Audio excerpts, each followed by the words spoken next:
Hello. Hello. What is going on? My name is Chill Pill.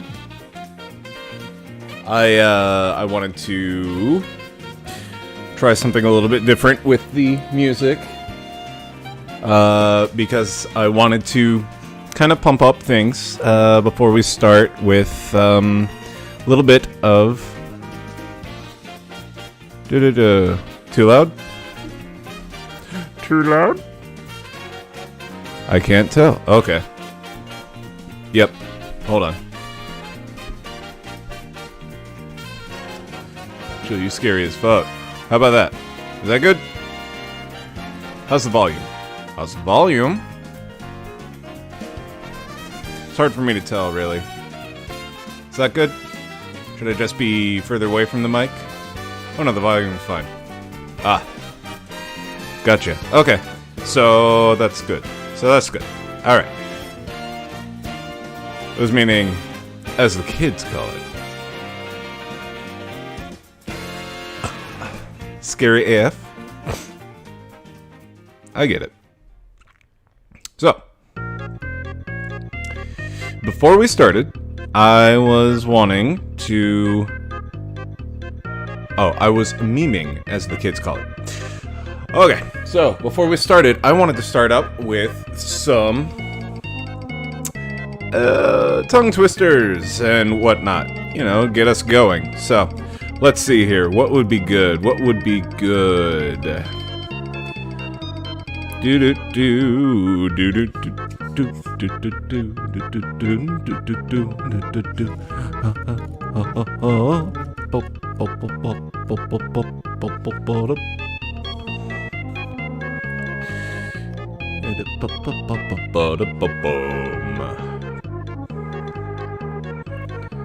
Let's see. Network promo. No. Flip it.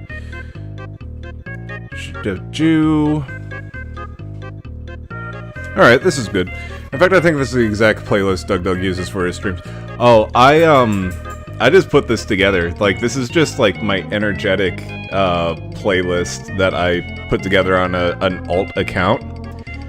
And, yeah, it was more lively and fun, and it just felt more appropriate. So, without further ado, let's get some tongue twisters in. Shall we?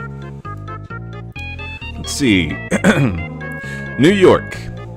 You know your work is in New York. New York is where you work, you know. Where you work is in New York. You know your work is in New York. I like it.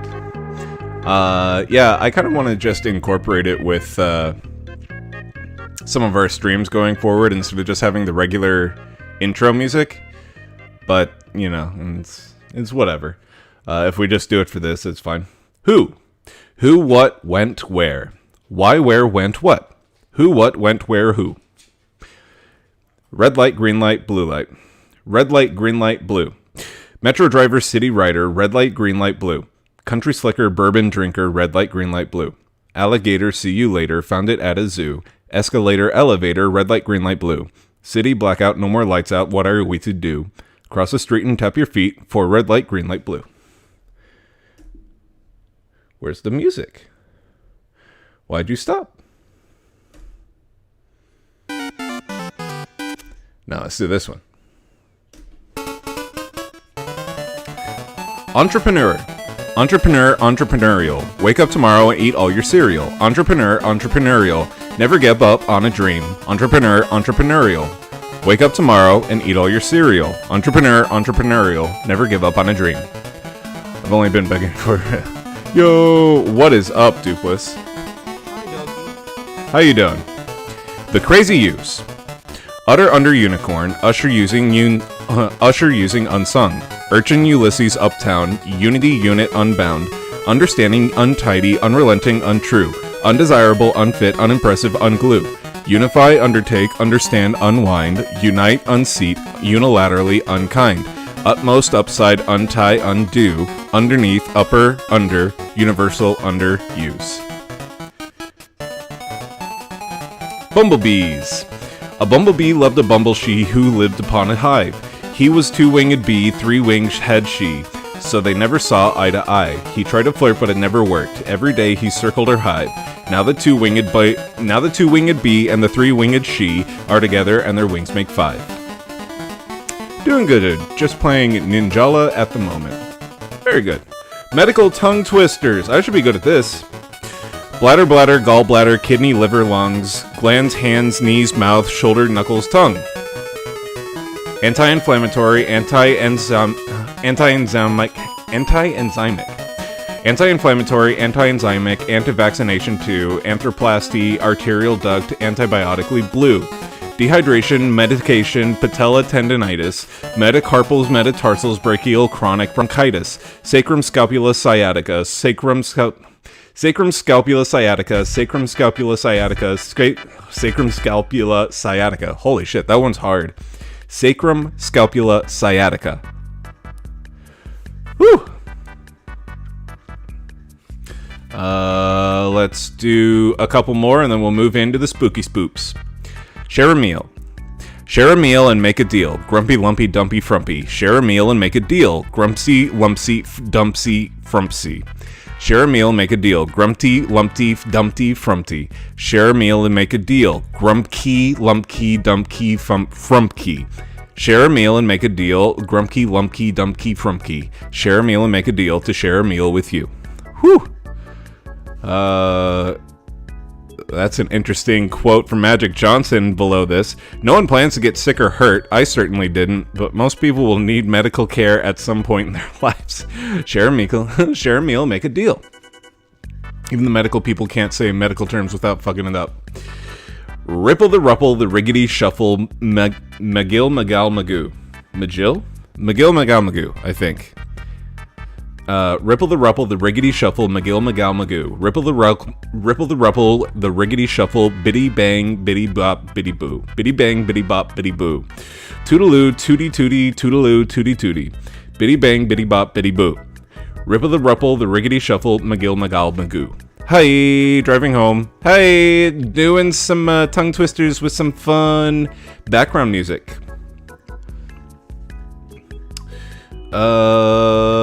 What else we got? Effervescent magnificent. Effervescent magnificent, the coolest words I ever met. Effervescent magnificent, they feel so cool to say. Effervescent magnificent, the coolest words I ever met. Effervescent magnificent, they brighten up my day. A baker man. A baker opened a cupcake shop in the center of a town. 1,000 cupcakes he did make and pass them all around. How many cupcakes do you think a baker man should bake? As many cupcakes as it takes to make a town feel great. Sonny Scott. Sonny Scott swiftly scooped 6 vanilla scoops. He made a mistake and dropped a scoop on his shiny new boots. He tried again to slide a scoop down his hungry throat, but ended up dropping the scoop on his natty new coat. Okay. I think that is a good warm-up.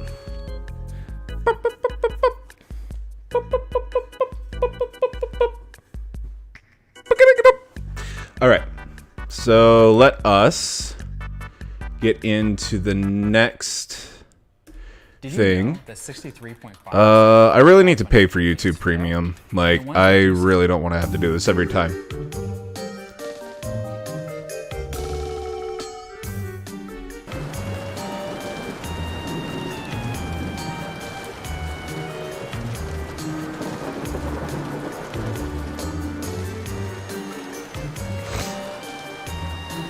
Okay. Preparing some things here. Let's go to this. Go to gameplay. Display capture. Go to that.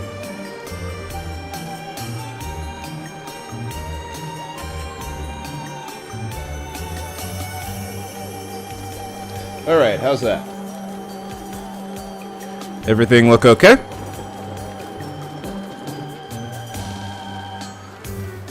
How are the levels? Is the music a little bit too overpowering, or is it a good level? Jill, we need music all stream. Never don't have this music, it's great. This good? Good level? Nice and chill, ambient music. Mic gain down. Okay. How about that? Is that good? Is that a good mic gain? Okay, so I have 2 books. It's clipping. Mic gain down. Okay, is that better?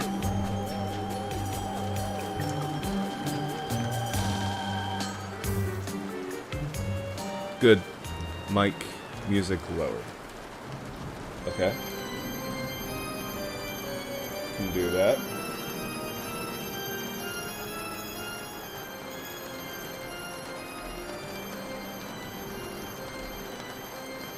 Alright. There we go. And now I've got chat on my phone. Okay. So, I have 2 options for spooky stories today. I do have this classic ghost stories. Raise it up a little bit. See if that does it. Hold on. There we go. Classic ghost stories. Or I also have this Lovecraft Mythos New and Classic Edition. So, which one would you like to hear a story from? The Mythos, the Lovecraft Mythos, or would you like to hear a classic ghost story? I also ordered a book from this gothic fantasy line that's new age ghost stories. The story is so scary. Make you big so we see covers, please. Oh, yeah. There.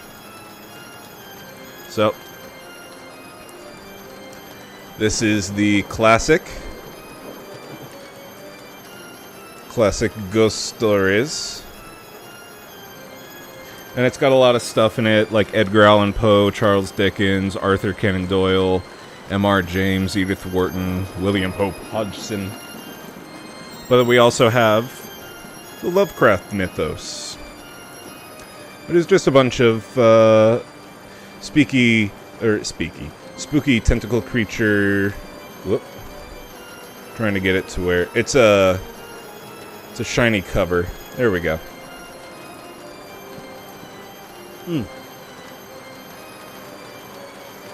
No, I didn't put out meat. I didn't put out meat for anything, so yeah. Okay, so which one would you guys like? A classic story, or would you like to hear some Lovecraft? Scary ghost stories. Okay. Space. Tentacle creature? I don't know if that's safe for YouTube. Ah, it's fine. I'm sure it's fine.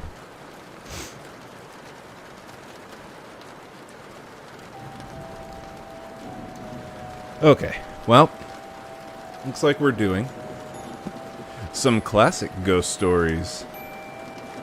Let's see what we have in store. Okay, tell me if any of these sound interesting to you. We have Edgar Allan Poe's Eleonora, and Charles Dickens' #1 branch line, The Signal Man, Wilkie Collins' Mad Monkton, Elizabeth Gaskell's The Old Nurse's Story, that one might be good, Amelia B. Edwards' The North Mail, Mrs. J.H. Riddle, A Terrible Vengeance, Edward Bulwer Lytton, The Haunted and the Haunters, or The House and the Brain. John Buchan, Full Circle, Vernon Lee, Armored Year, Bernard Capes, and Eddie on the Floor, Robert S. Hitchens, How Love Came to Professor Gildia, Rudyard Kipling, the guy who wrote The Jungle Book, The Phantom Rickshaw, W.W. Jacobs, The Three Sisters, Richard Middleton, The Ghost Ship, see. Let's do H.G. Wells' The Story of the Inexperienced Ghost. That sounds interesting. 470.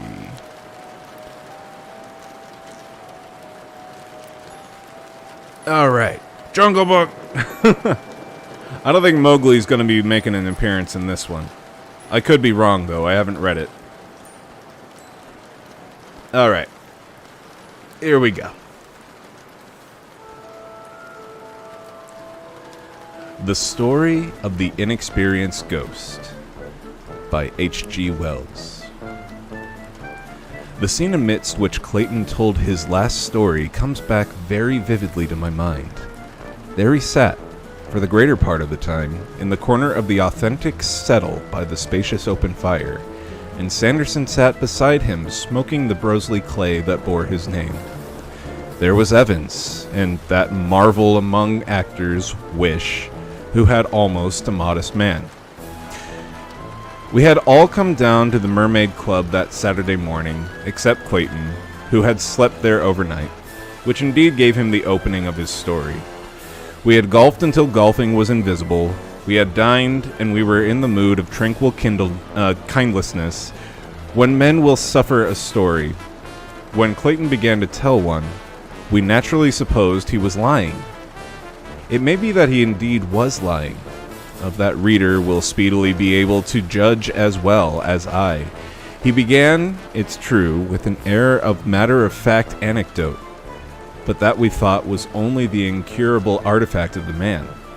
I say, he remarked, after a long consideration of the upward rain of sparks from the log that Sanderson had thumped, you know I was all alone here last night. Except for the domestics, said Wish. Who sleep in the other wing, said Clayton. Yes, well, he pulled out his cigar for a little time, as though he still hesitated about his confidence. Then he said, quite quietly, I caught a ghost. Caught a ghost, did you? Said Sanderson. Where is it? And Evans, who admires Clayton immensely, and has been 4 weeks in America, shouted, Caught a ghost, did you, Clayton? I'm glad of it. Tell us all about it right now. Clayton said he would in a minute, and asked him to shut the door. He looked apologetically at me. There's no eavesdropping, of course, but we don't want to upset our very excellent service with any rumors of ghosts in this place. There's too much shadow and oak paneling to trifle with that. And this, you know, wasn't a regular ghost. I don't think that it will ever come again. Ever. You mean you didn't keep it? Said Sanderson. I hadn't the heart to, said Clayton. And Sanderson said he was surprised. We laughed, and Clayton looked aggrieved. I know, he said with a flicker of a smile, but the fact is it really was a ghost, and I'm as sure of it as I am that I'm talking to you now. I'm not joking, I mean what I say. Sanderson drew deeply at the pipe with one reddish eye on Clayton, and then emitted a thin jet of smoke more eloquent than many words. Clayton ignored the comment. It is the strangest thing that has ever happened in my life. You know, I never believed in ghosts or anything of the sort before. Ever. And then, you know, I bagged one in the corner. And the whole business is in my hands. He meditated, still more profoundly, and produced and began to pierce a second cigar with a curious little stabber he affected. You talked to it? Asked Wish. For the space? Probably of an hour. Chatty? I said, joining the party of the skeptics. The poor devil was in trouble, said Clayton, bowed over his cigar and with the very faintest note of reproof. Sobbing, said someone asked. Clayton heaved a realistic sigh in the memory. Good Lord, he said, yes, and then poor fellow, yes. Where did you strike it? Said Evans in his best American accent. Where did you strike it? Where did you strike it? I never realized, said Clayton, ignoring him, the poor sort of thing a ghost might be. And he hung us up again for a time, while he sought for matches in his pocket and lit and warmed to his cigar. I took an advantage, he reflected at last. We were none of us in a hurry. A character, he said, remains just the same character for all it's been disembodied. That's a thing we often forget. People with a certain strength or fixity of purpose may have ghosts of a certain strength and fixity of purpose. Most haunting ghosts, must be as one-ideaed as monomaniacs and as obstinate as mules to come back again and again. This poor creature wasn't. He suddenly looked up, rather queerly, and his eyes went around the room. I say, he said, in all kindliness, but that is the plain truth of the case. Even at the first glance, he struck me as weak. He punctuated with the help of his cigar. I came upon him, in a long passage. His back was towards me, and I saw him first. Right off, I knew him for a ghost. He was transparent and whitish. Clean through his chest, I could see the glimmer of a little window at the end. And not only his physique, but his attitude struck me as being weak.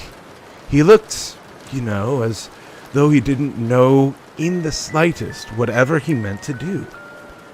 One hand was on the paneling, and the other fluttered to his mouth, like so. What sort of physique? Said Sanderson. Lean. You know that sort of young man's neck that has two great flutings down the back here and there? So. And a little meanish head with scrubby hair. And rather bad ears. Shoulders bad, narrower than the hips. Turned down collar, ready-made short jacket, trousers baggy, and a little frayed at the heels. That's how he took me. I came very quietly up the staircase. Did not carry a light, The candles are on the landing table, and there is that lamp. And I was in my list slippers, and I saw him as I came up. I stopped dead at that, taking him in. I wasn't a bit afraid. I think that in most of these affairs, one is never nearly so afraid or excited as one imagines one would be. I was surprised and interested. I thought, good Lord, here's a ghost at last. And I haven't believed for a moment in ghosts during the last 25 years. Said Wish. I suppose I wasn't on the landing a moment before he found out I was there. He turned on me sharply, and I saw the face of an immature young man, a weak nose, scrubby little mustache, a feeble chin. So, for an instant, we stood. He looked over his shoulder at me, and regarded one another. Then he seemed to remember his high calling. He turned around, drew himself up, projected his face, raised his arms, spread his hands in approved ghost fashion, came towards me. As he did so, his little jaw dropped, and he emitted a faint, drawn-out boo. No, it wasn't. Not a bit dreadful. I dined. I'd had a bottle of champagne, and being all alone, perhaps 2 or 3, perhaps 4 or 5, whiskeys. So I was as solid as a rock, no more frightened than I'd be if I'd been assailed by a frog. Boo! I said. Nonsense, you don't belong to this place. What are you doing here? I could see him wince. Boo! He said. Boo! Be hanged! You remember, I said, and just to show I didn't care a pin for him, I stepped through the corner of him and made to light my candle. Are you a member? I repeated, looking at him sideways. He moved a little so as to stand clear of me, and his bearing became crestfallen. No, he said, in an answer to the persistent interrogation of my eye. I'm not a member. I'm a ghost. 25 years? That makes more than both 5 and 20. Well, that doesn't give you a run of the Mermaid Club. Is there anyone you want to see or anything of that sort? and doing it as steadily as possible for fear that he should mistake the carelessness of whiskey for the distraction of fear, I got my candle alight. I turned on him, holding it. "What are you doing here?" I said. "The Little Mermaid." He dropped his hands and stopped his booing.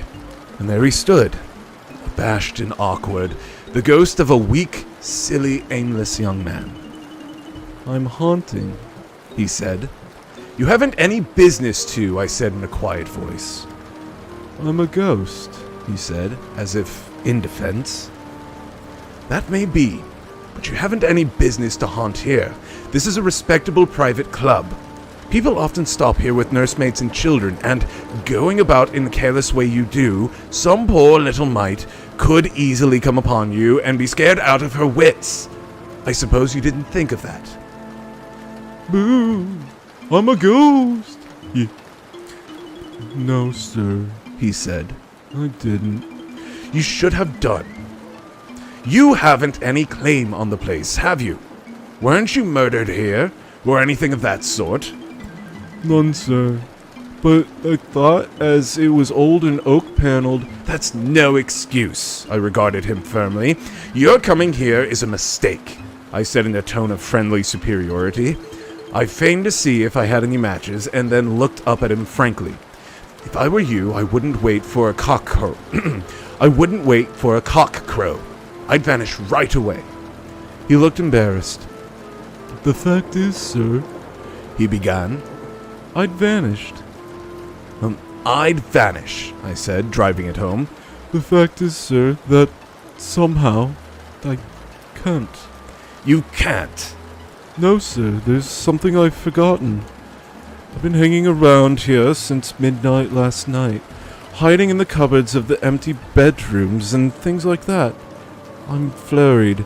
I've never come haunting before, and it seems to put me out." "Put you out?" "Yes, sir. I've tried to do it several times, and it doesn't come off. There's some little thing that has slipped me, and I can't get it back." That, you know, rather bowled me over. He looked at me in such an abject way that for the life of me, I couldn't keep up quite the high hectoring vein I had adopted. "That's queer," I said, and I spoke. I fancy I heard someone moving about down below. "Come into my room and tell me more about it," I said. I didn't, of course, understand this, and I tried to take him by the arm, but of course, you might as well have tried to take hold of a puff of smoke. I had forgotten my number, I think. Anyhow, I remember going into several bedrooms. It was lucky I was the only soul in that wing, until I saw my traps. "Ah, here we are," I said, and sat down in the armchair. "Sit down. Tell me all about it.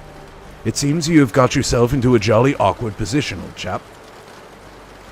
My nose is itchy. "Well, he said he would..." He said he wouldn't sit down. He'd prefer to flit up and down the room if it was all the same to me. And so he did, and in a little while we were deep in a long and serious talk.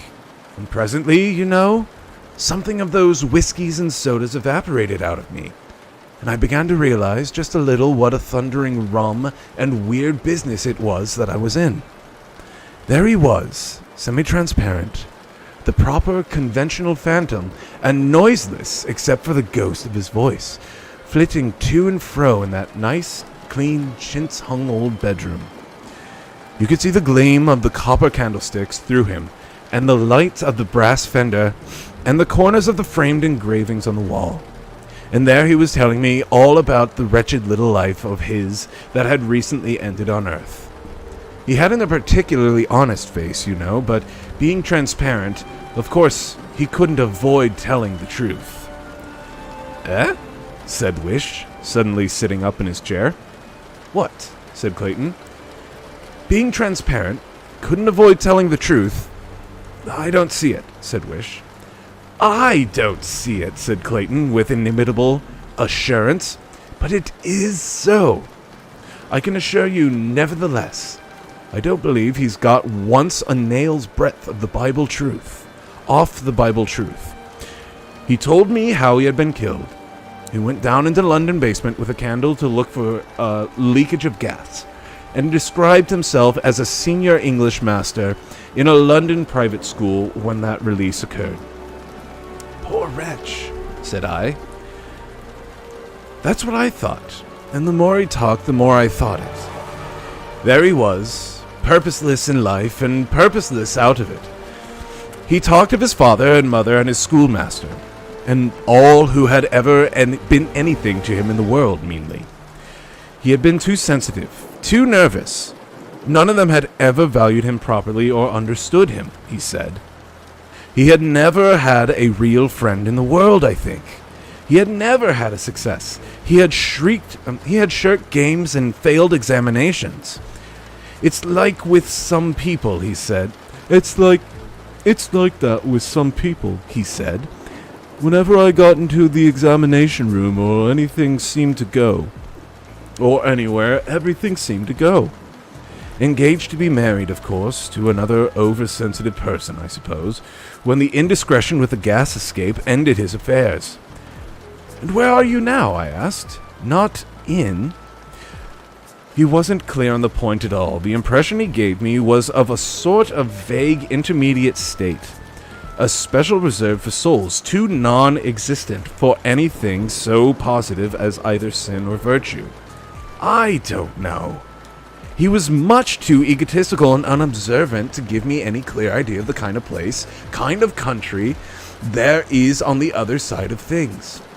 Wherever he was, he seems to have fallen in with a set of kindred spirits, ghosts of the weak Cockney young men, who were on a footing of Christian names, and among these there were certainly a lot of talk about going haunting, and things like that. Yes, going haunting.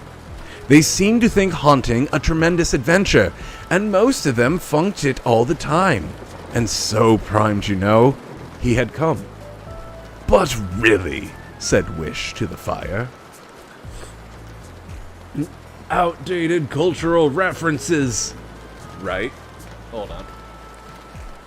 Ooh. Why is my nose so itchy? It's all so itchy and sensitive. Oh. I'm doing it like this. Sorry.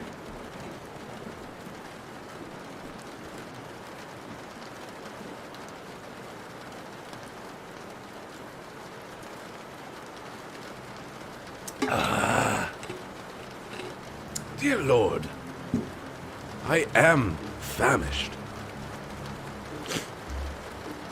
Alright, back to it. These are the impressions he gave me, anyhow, said Clayton modestly. I may, of course, have been in a rather uncritical state, but that was the sort of background he gave to himself.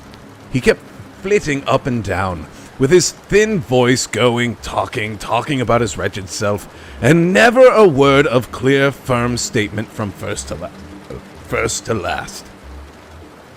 He was thinner and sillier and more pointless than if he had been real and alive. Only then, you know, he would not have been in my bedroom here, if he had been alive. I should have kicked him out. Of course, said Evans, there are poor mortals like that. And there's just as much chance of their having ghosts as the rest of us, I admitted. What gave a sort of point to him, you know, was the fact that he did seem within limits to have found himself out. The mess he had made of haunting had depressed him terribly. He had been told it would be a lark. He had come expecting it to be a lark, and here it was, nothing but another failure added to his record. He proclaimed himself an utter out-and-out failure. He said, and I can quite believe it, that he had never tried to do anything all his life, and he hadn't made a perfect mess of, and through all the waste of eternity he never would. If he had sympathy, perhaps. Well, there's a commercial for you. Just ignore that. He paused at that and stood regarding me. He remarked that, strange as it might seem to me, nobody, not anyone ever, had given him the amount of sympathy I was doing now. I could see what he wanted straight away, and I determined to head him off at once. I may be a brute, you know, but being the only real friend, the recipient of the confidences of one of these egotistical weaklings, ghost or body, is beyond my physical endurance. I got up briskly. Don't you brood on these things too much, I said. The thing you've got to do is get out of this sharp. You pull yourself together and try. I can't, he said. You try, I said, and try he did. Try, said Sanderson. How? Passes, said Clayton. Passes. Complicated series of gestures and passes with the hand. That's how he had come in, and that's how he had to get out again. Lord, what a business I had. But how could any series of passes... I began. My dear man, said Clayton, turning on me and putting a great emphasis on certain words, you want everything clear. I don't know how. All I know is that you do. That he did, anyhow, at least. After a fearful time, you know, he got his passes right and suddenly disappeared. Did you, said Sanderson slowly, observe the passes? Yes, said Clayton, and seemed to think. It was tremendously queer, he said. There we were, and I and this thin, vague ghost, in this silent room, in this silent, empty inn, in this silent little Friday night town. Not a sound except our voices and faint panting he made when he swung. There was a bedroom candle, and one candle on the dressing table alight. That was all. Something, one or other, would flare up into a tall, lean, astonished flame for a space, and queer things happened. I can't, he said. I shall never. And suddenly he sat down on the little chair at the foot of the bed and began to sob and sob. Lord, what a harrowing, whimpering thing he seemed. OMG, Tiger's Blood G Fuel. Does it have a picture of, not Shatner. What the fuck is his name? Charlie Sheen. Does it have a picture of Charlie Sheen on the front? You pull yourself together, I said, and I tried to pat him on the back, and my confounded hand went through him. By that time, you know, I wasn't nearly so massive as I had been on the landing. I got the queerness of it full. I remember snatching back my hand out of him as if it were with a little thrill, and walking over to the dressing table. You pull yourself together, I said, and try. In order to encourage and help him, I began to try as well. What? Said Sanderson. The passes? Yes, the passes. But, I said, moved by an idea that eluded me for a space. This is interesting, said Sanderson, with his finger in his pipe bowl. You mean to say this ghost of yours gave away... No, it's Tiger wearing a crown. Ah, lame. Could have been Charlie Sheen wearing a crown. Did his level best to give away the whole confounded barrier? Yes. He didn't, said Wish. He couldn't. Or you'd have gone there too. That's precisely it, I said, finding my elusive idea put into words for me. That is precisely it, said Clayton, with thoughtful eyes upon the fire. For just a little while, there was silence. And at last he did it, said Sanderson. At last he did it. I had to keep him up to it hard, but he did it at last. Rather suddenly. He despaired, we had a scene, and then he got up abruptly, asked me to go through the whole performance, slowly, so that he might see. I believe, he said, if I could see, I should spot what was wrong once. And he did. I know, he said. What do you know, said I.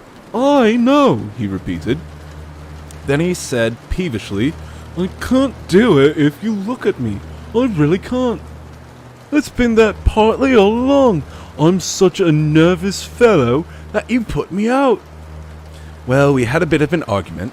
Naturally, I wanted to see, but he was as obstinate as a mule. Suddenly, I had come over as tired as a dog. He tired me out. All right, I said, I won't look at you, and turned toward the mirror on the wardrobe by the bed. He started off very fast. I tried to follow him by looking in the looking glass to see what it was had hung. Jesus Christ. Ah, God. Brandon Henderson? No, Ratter, that's Chill Pill. Hi, that's me.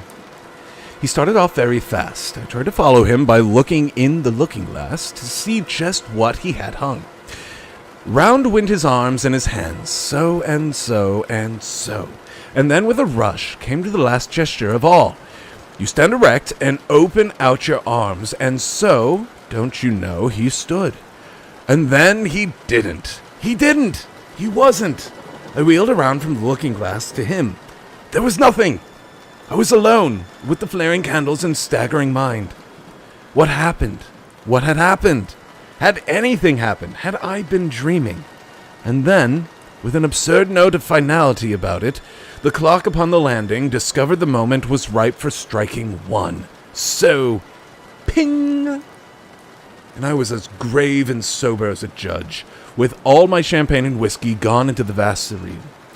Feeling queer, you know, confoundedly queer, good Lord!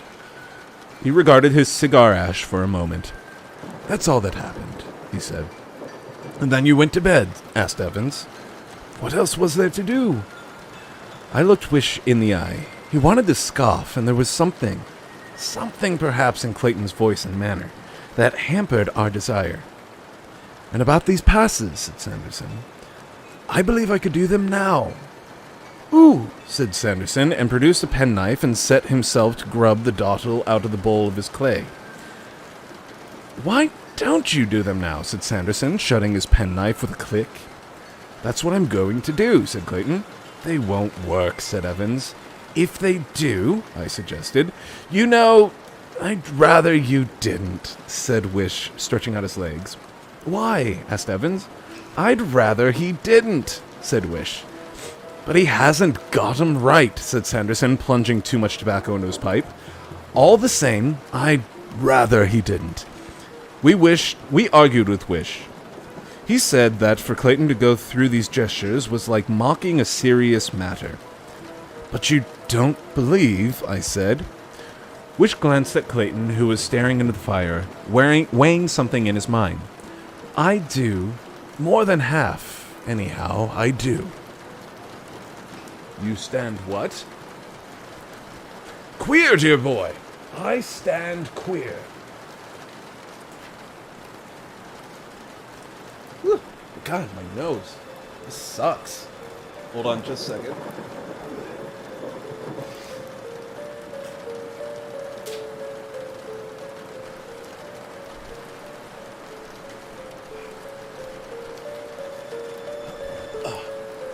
I think what's going on is my nose, my little nosy nose, is a little bit sensitive to the weather that we've got coming through.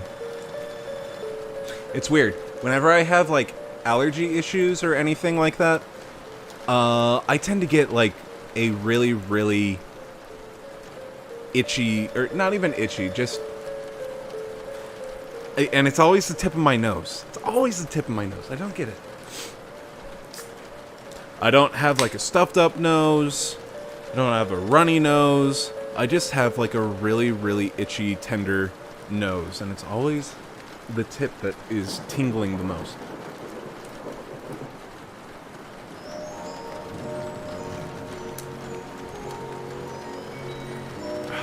Alright. Back to it.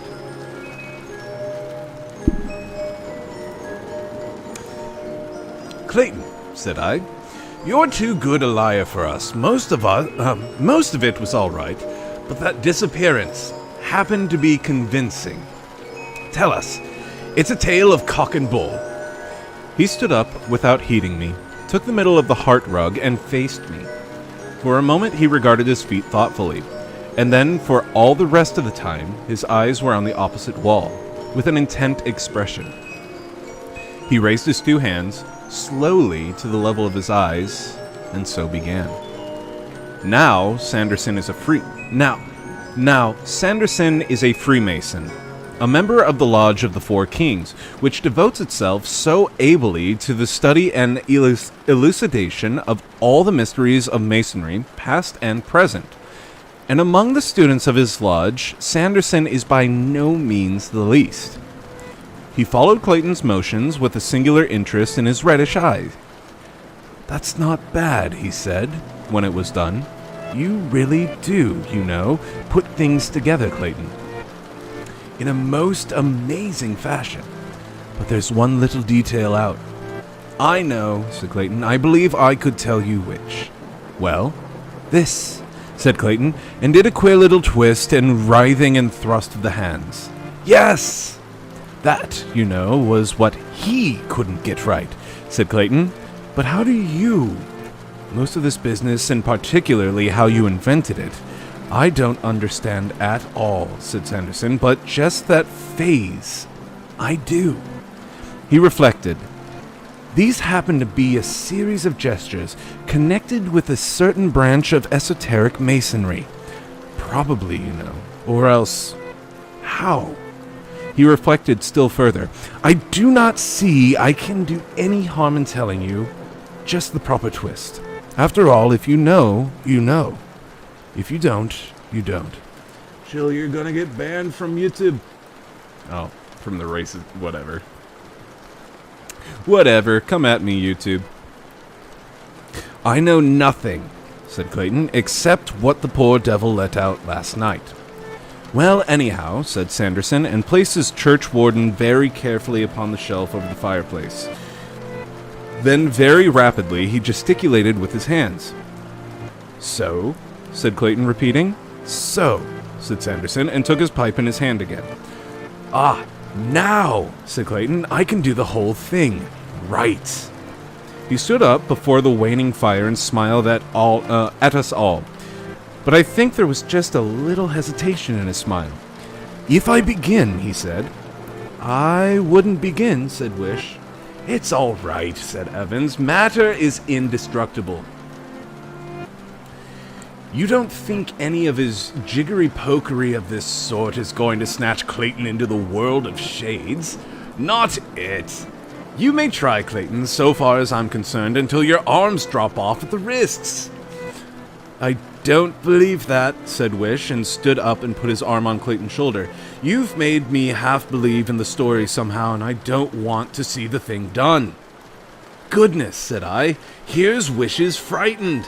Here's Wish frightened." "I am," said Wish, with real or admirably feigned intensity. "I believe that if he goes through these motions right, he'll go." "He'll not do anything of the sort," I cried. "There's only one way out of the world for men, and Clayton is 30 years from that. Besides, and such a ghost, do you think?" I want to see the thing. I'm not sure I want to see the thing done either. You don't want to see a grown man gesticulate with his hands and do queer little twists? Clayton, with a humorous light in his eyes, smiled back. "Wish," he said. "He's right, and all of you others are wrong. I shall go. I shall get to the end of these passes, and as the last swish whistles through the air, presto! This hearth rug will be vacant. The room will be blank amazement, and a respectably dressed gentleman of 15 stone will plump into the world of shades. I'm certain. So will you be." I declined to argue further. Let the thing be tried. "No," said Wish, and made a step and ceased, and Clayton raised his hands once more to repeat the spirit's passing. By that time, we were all in a state of tension, largely because of the behavior of Wish. We sat, all of us, with our eyes on Clayton. I, at least, with a sort of tight, stiff feeling about me, as though from the back of my skull to the middle of my thighs, my body had been changed to steel. And there, with a gravity that was imperturbably serene, Clayton bowed and swayed and waved his hands and arms before us. As he drew towards the end, one piled up, one tingled in one's teeth.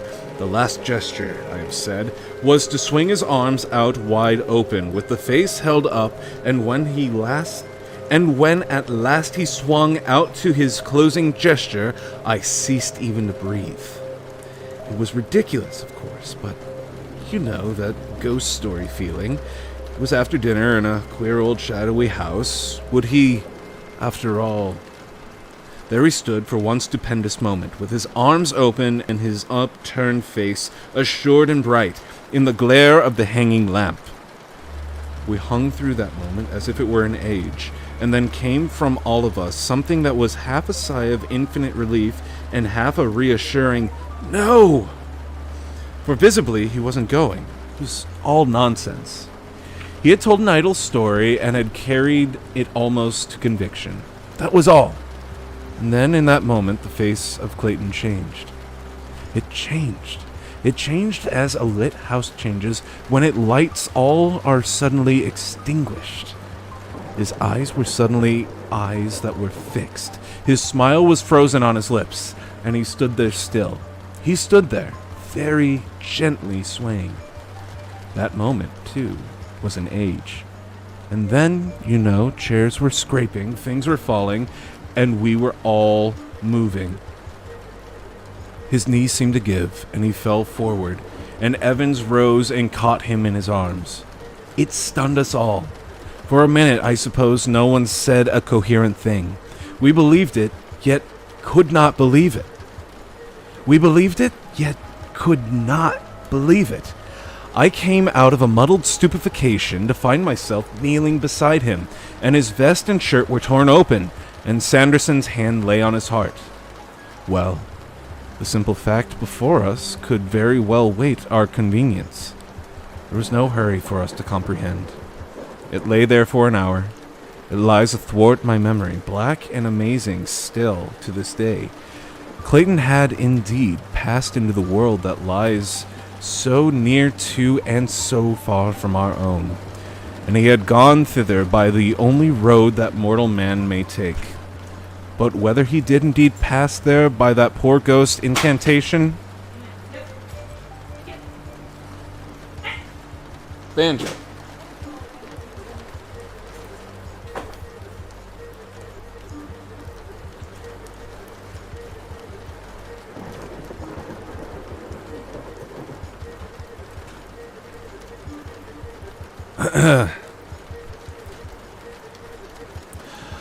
But whether he did indeed pass there by the poor ghost incantation, or whether he was stricken suddenly by apoplexy in the midst of an idle tale, as the coroner's jury would have us believe, is no matter for my judging. It is just one thing of those inexplicable riddles that must remain unsolved until the final solution of all things shall come. All I certainly know is that in that very moment, in the very instant of concluding those passes, he changed, and staggered, and fell down before us. Deed.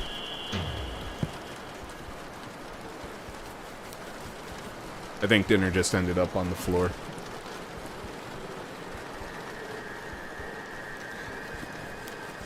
Oi. Okay. Jill's being politically incorrect. Quick, stop him before he becomes a full Republican. Hi, Banjo. Okay. So that is the end of story 1. I think we have time, or I have voice long enough to do maybe another hour-long story. I guess it depends on the length of the story. So, let's see if any of these other ones stand out. Drum the book.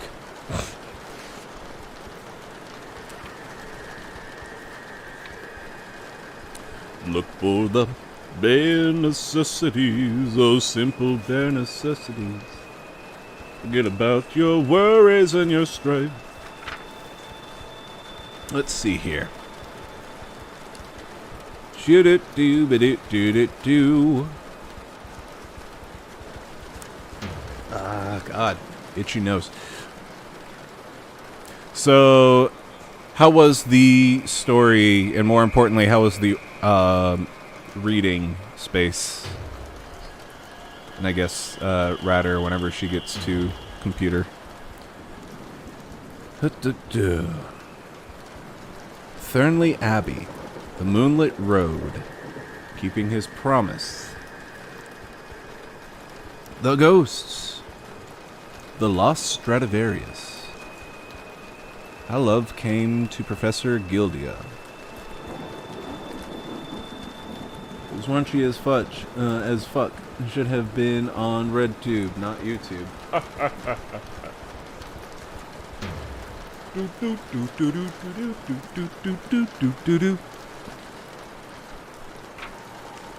None of those are really jumping out to me right now.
The History of the Necronomicon by H.P. Lovecraft. Al-Azif Azif, being the word used by the Arabs, used by the Arabs to designate the nocturnal sound made by insects, supposed to be the howling of demons. Composed by Abdul Al-Hazred, a mad poet of Sana'a, Yemen, who is said to have been flourished during the period of the Umayyad caliphs circa 700 AD. He visited the ruins of Babylon and the subterranean secrets of Memphis, Tennessee, interesting, subterranean secrets of Memphis, and spent 10 years alone in the great southern desert of Arabia, the Roba el Khaliyah, or empty space of the ancients, and the Dana or Crimson Desert of the modern Arabs, which is held to be inhabited by protective evil spirits and monsters of death. Of this desert, many strange and unbelievable marvels are told by those who pretend to have penetrated it. In his last years, Al-Hazred dwelt in Damascus, where the Necronomicon, Al-Azif, was written. And of his final death or disappearance, 738 AD, many terrible and conflicting things are told. He is said by Eb Khalid-Khan, 12th century biographer, to have been seized by an invisible monster in broad daylight and devoured horribly before a large number of fright-frozen witnesses. Of his madness, many things are told. He claimed to have seen fabulous Iram, or city of pillars, and to have found beneath the ruins of a certain nameless desert town the shocking annals and secrets of a race older than mankind. He was only an indifferent Muslim. No, that's an interesting way to write Muslim. Ow, God. Why am I so itchy? Fuck me. So they spell Muslim Moslem. He was only an indifferent Muslim, worshipping unknown entities whom he called Yog-Sothoth and Cthulhu.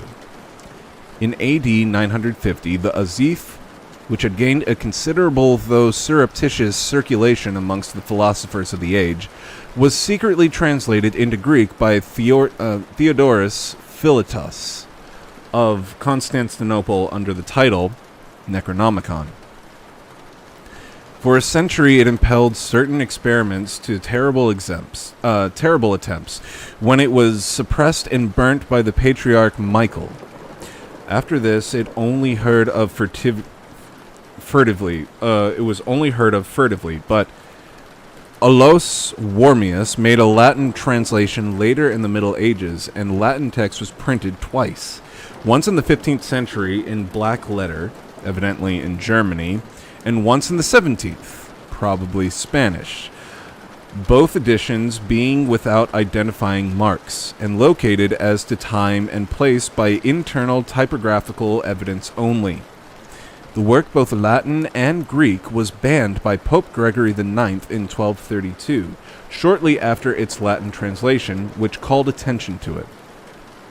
The Arabic original was lost as early as Wormius' time, as indicated by his prefatory note, and no sight of the Greek copy, which was printed in Italy between 1500 and 1550, had been reported since the burning of the certain Solemn Man's Library in 1692. An English translation made by Dr. Dee was never printed and exists only in fragments recovered from the original manuscript. Of the Latin text now existing, one is known to be in the British Museum under lock and key, while another is in the Bibliothèque Nationale at Paris. A 17th century edition is in the Widener Library at Harvard and in the Library of Miskatonic University at Arkham. Also in the Library of the University of Buenos Aires. Numerous other copies probably exist, and the secret and 15th century one is persistently rumored to form part of the collection of celebrated American millionaire. A still vague rumor credits the preservation of a 16th century Greek text in the Salem family of Pickman, but if it was so preserved, it vanished with the artist R.U. Pickman, who disappeared early in 1926. The book is rigidly suppressed by the authorities of most countries and by all branches of organized ecclesiasticism. I think I got that right. Holy shit, that's a word. Reading leads to terrible consequences. It was from rumors of this book, of which relatively few of the general public know, that R.W. Chambers is said to have derived the idea of his early novel, The King in Yellow. So it looks like Muslim is an older pronunciation which was phased out to usage to avoid confusion with another word, Muslim, which means an evil and unjust person, but in English they sound alike. At least that's what I have read on the internet. Interesting.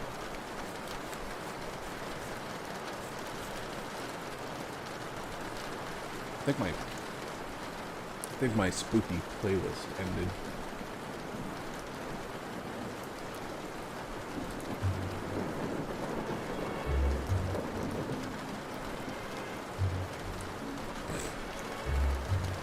So wait, YouTube has the "Are you still there?" function too? That is extremely annoying.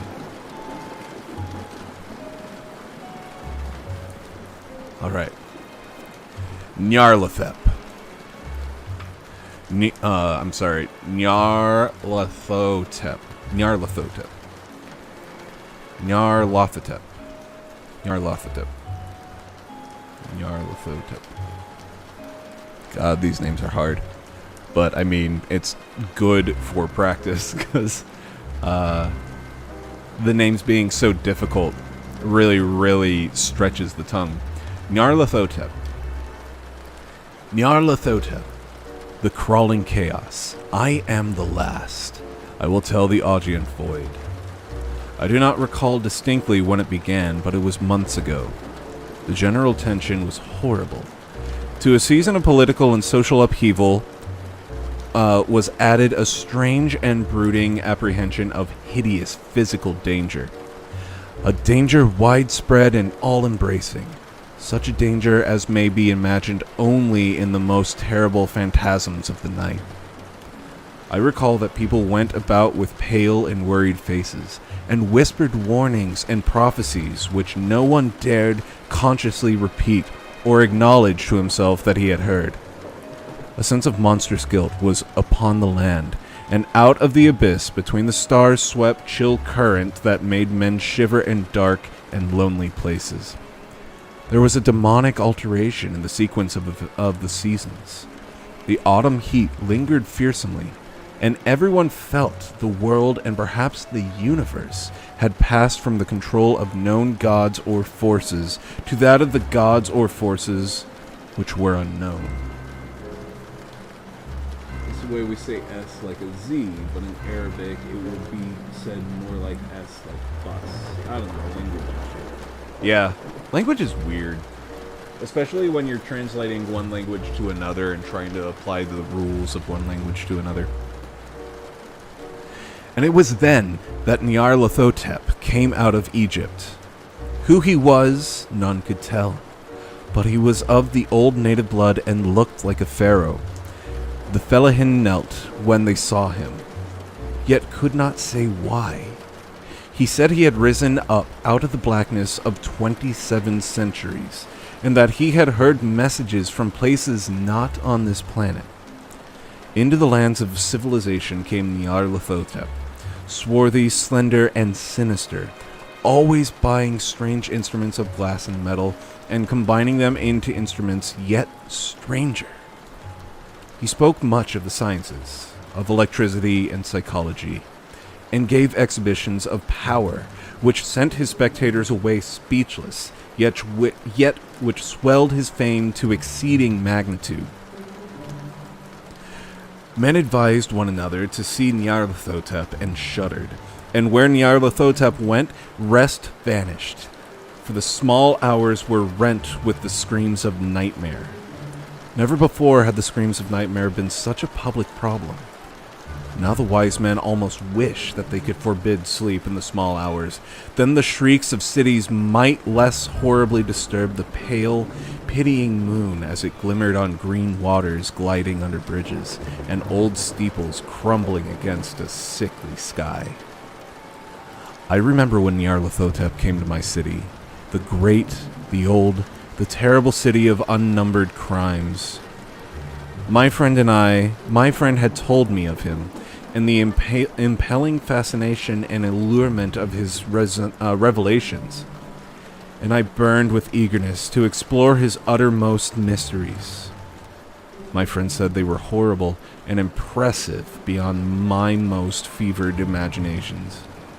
And what was thrown on screen in the darkened room prophesied things none by Nyarlathotep dared prophecy, and in the sputter of his sparks there was taken from men that which had never been taken before, and yet which showed only in the eyes. and I had heard it hinted abroad that those who knew Nyarlathotep looked on sights which others saw not. It was in the hot autumn that I went through the night with the restless crowds to see Nyarlathotep. Through the stifling night and up the endless stairs into the choking room. Shadowed on screen, I saw hooded forms amidst ruins, and yellow evil faces peering from behind fallen monuments, and I saw the world battling against blackness, against the waves of destruction from ultimate space, whirling, churning, struggling around the dimming, cooling sun. Then the sparks played amazingly around the heads of the spectators, and hair stood up on end while shadows more grotesque than I can tell came out and squatted on the heads. And when I, who was colder and more scientific than the rest, mumbled a trembling protest about imposture and static electricity, Nyarlathotep drove us all out, down the dizzy stairs into the damp, hot, deserted midnight streets. I screamed aloud that I was not afraid, that I never could be afraid, and others screamed with me for solace. We swore to one another that the city was exactly the same, and still alive. When the electric lights began to fade, we cursed the company over and over again, and laughed at the queer faces we made. Ultimate space. I believe we felt something coming down from the greenish moon, for when we began to depend on its light, we drifted into curious involuntary marching formations and seemed to know our destination, though we dared not think of them. Once we looked at the pavement and found the blocks loose and displaced by grass, with scarce a line of rusted metal to show where the tramways had run. And again, we saw a tram car, lone, windowless, dilapidated, and almost on its side. When we gazed around the horizon, we could not find the third tower by the river, and noticed that the silhouette of the second tower was ragged at the top. Then we split up into narrow columns, each of which seemed drawn in a different direction.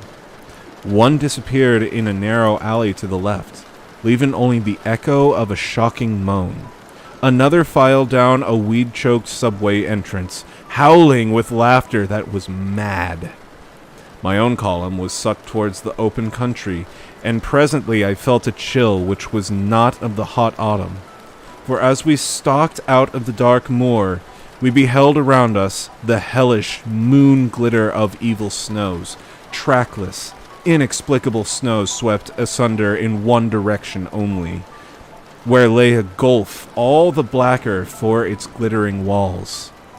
The column seemed very thin indeed as it plodded dreamily into the gulf.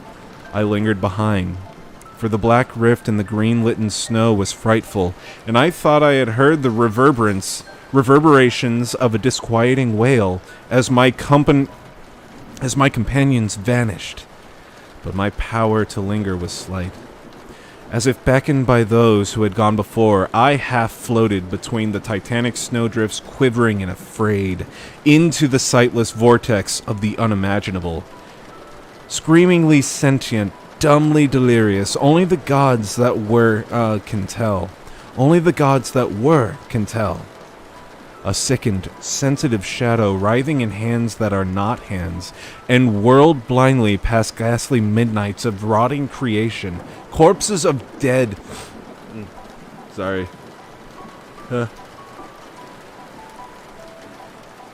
Okay. Midnights of rotting creation, corpses of dead, worlds with sores that were cities, charnel winds that brush the pallid stars and make them flicker.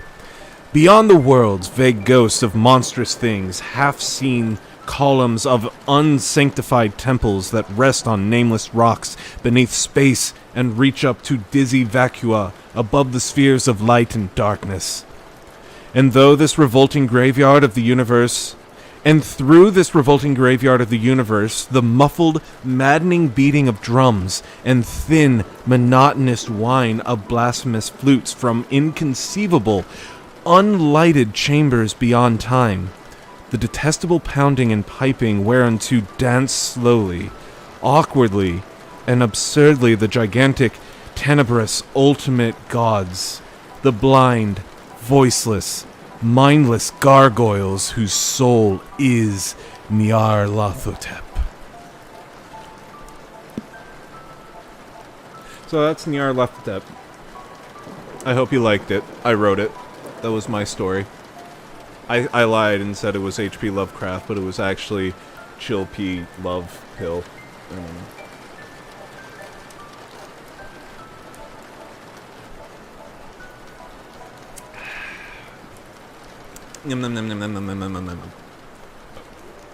Alright.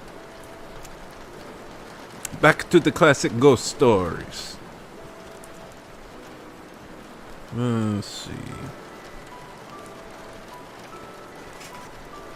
An eddy on the floor?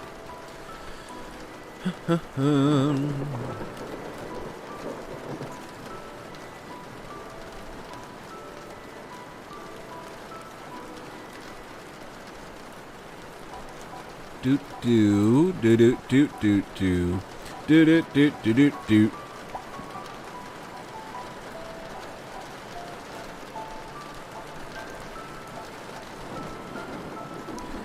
Let's see. How about Lord Dunsany, The Ghosts, 481.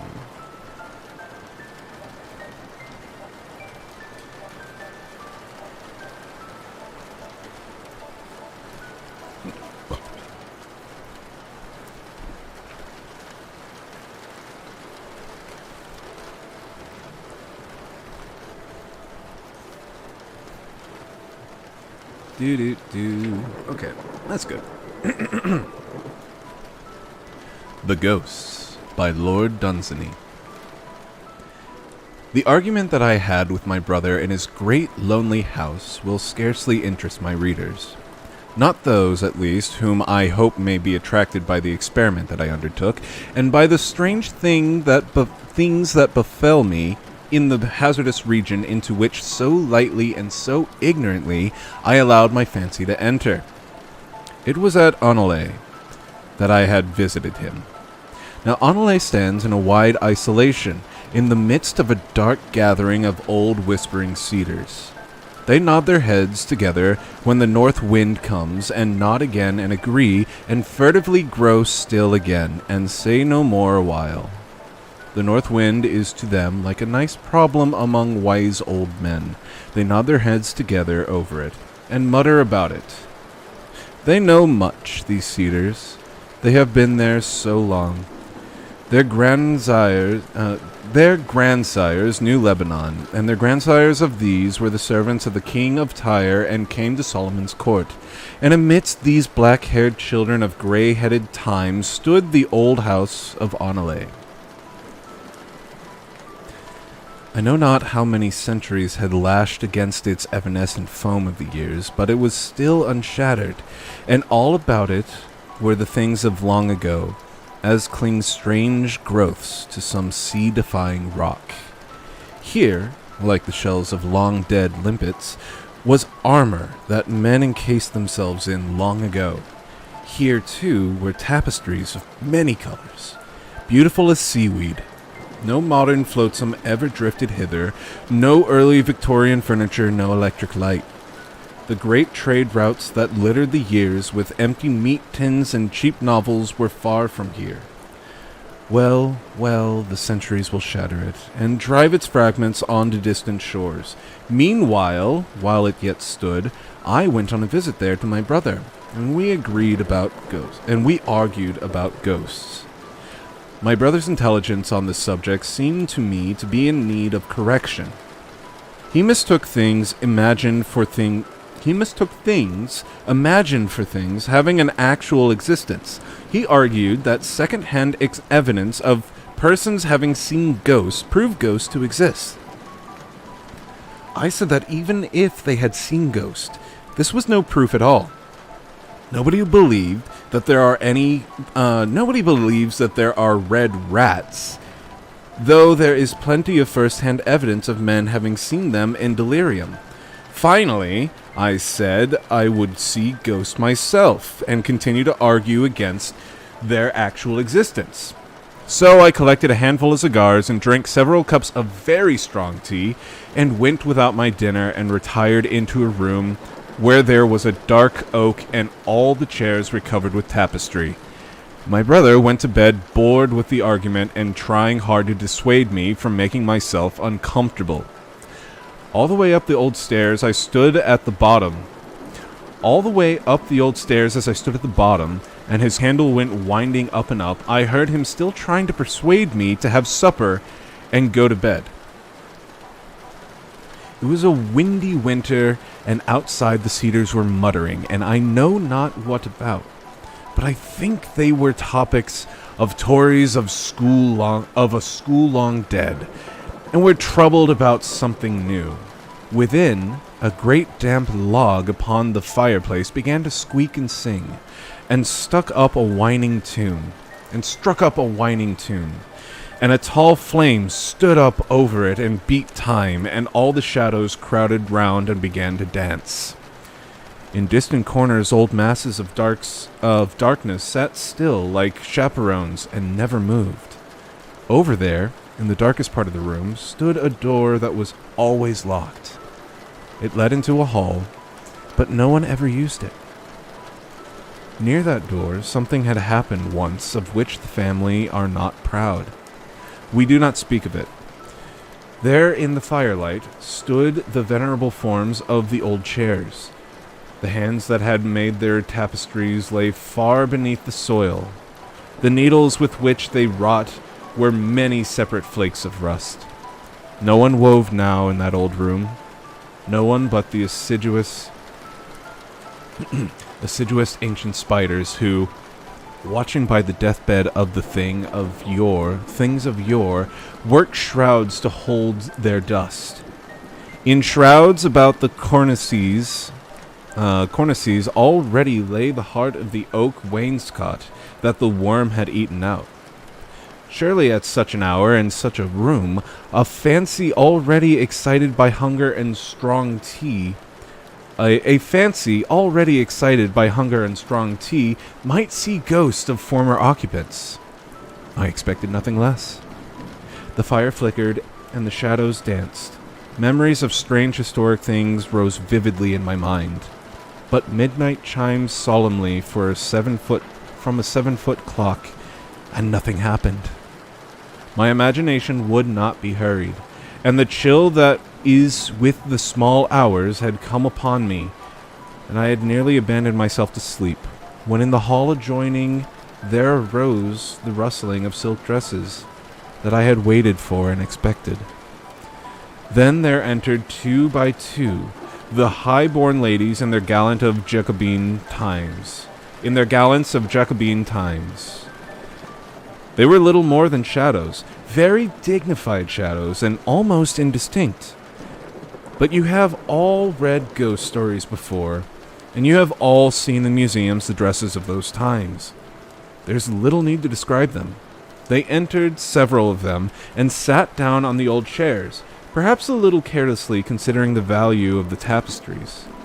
Then the rustling of their dresses ceased. Well, I had seen ghosts, and was neither frightened nor convinced that ghosts existed. I was about to get up out of my chair and go to bed, when there came a sound of pattering in the hall. A sound of bare feet coming over the polished floor, and every now and then a foot would slip, and I heard claws scratching against the wood as though, as some 4-footed thing lost and regained its balance. I was not frightened, but uneasy. The pattering came straight towards the room that I was in. Then I heard the sniffing of the expectant nostrils. Perhaps uneasy was not the most suitable word to describe my feelings then. Suddenly, a herd of black creatures larger than bloodhounds came galloping in. They had large pendulous ears, their noses were to the ground sniffing. They went up to the lords and ladies of long ago and fawned about them disgustingly. Their eyes were horribly bright and ran down to the great depths. When I looked into them, I knew suddenly what these creatures were, and I was afraid. They were the sins, the filthy, immortal sins of those courtly men and women. How demure she was, the lady that sat near me on the old world chair. How demure she was, and how fair, to have beside her with its jowl upon her lap a sin with such cavernous red eyes, a clear case of murder. And you, yonder lady with the golden hair, surely not you. And yet, that fearful beast with the yellow eyes slinks from you to yonder courtier there, and whenever one drives it away, it slinks back to the other. Over there, a lady tries to smile as she strokes the loathsome furry head of another's sin. But one of her own is jealous and intrudes itself upon her hand. Here sits an old nobleman with his grandson on his knee, and one of the great black sins of the grandfather is licking the child's face, and has made the child its own. Sometimes a ghost would move and seek another chair, but always his pack of sins would move behind him. Poor ghosts. Poor ghosts. How many flights they had attempted for 200 years from their hated sins. How many excuses they must have given for their presence, and the sins were with them still, and still unexplained. Suddenly, one of them seemed to scent my living blood, and bayed horribly, and all the others left their ghosts at once and dashed up to the sin that had given tongue. The brute had picked up my scent near the door by which I had entered, and they moved slowly nearer to me, sniffing along the floor, and uttering every now and then their fearful cry. I saw the whole thing and had gone too far. But now they had seen me. Now they were all about me. They sprang up, trying to reach my throat, and whenever their claws touched me, horrible thoughts came into my mind, and unutterable desires dominated my heart. I planned bestial things as these creatures leaped around me, and planned them with a masterly cunning. A great red-eyed murder was among the foremost of those furry things, from whom I feebly strove to defend my throat. Suddenly it seemed to me good that I should kill my brother. It seemed important to me that I should not risk being punished. I knew where a revolver was kept. After I shot him, I would dress the body up and put flour on the face, like a man that had been acting as a ghost. It would be very simple. I would say that he had frightened me, and the servants had heard us talking about ghosts. There were one or two trivialities that would have to be arranged, but nothing escaped my mind. Yes, it seemed to me very good that I should kill my brother as I looked into the red depths of the creature's eyes. But one last effort as they dragged me down. If two straight lines cut one another, I said, the opposite angles are equal. Let AB, CD cut one another at E, the angle CEA, CEB equal two right angles. Also CEA, AED equal two right angles. I moved towards the door to get the revolver. A hideous exultation arose among the beasts. But the angle CEA is common, therefore AED equals CEB in the way that CEA equals DEB. QED. It was proved. Logic and reason re-established themselves in my mind. There were no dark hounds of sin. The tapestried chairs were empty. It seemed to me an inconceivable thought that a man should murder his brother. So, in order to convince himself to not kill his brother, he used math. Did I get that right? Interesting. Alright, I gotta go potty. Give me just a second.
Hello, I'm back. And I don't know why. Oh, wow, this is 35 minutes. Ah, it went away from my stupid playlist. What the hell? Hold on. Let's just look up scary video game music. Hi, little girl. Hi, little girl. Oh my goodness, are you a little girl? You might be. You might just be a little girl. She says yes. She says that she is indeed a little girl. 1 hour of terrifying music. Oh look, it's Dragon Ball, whatever comes after.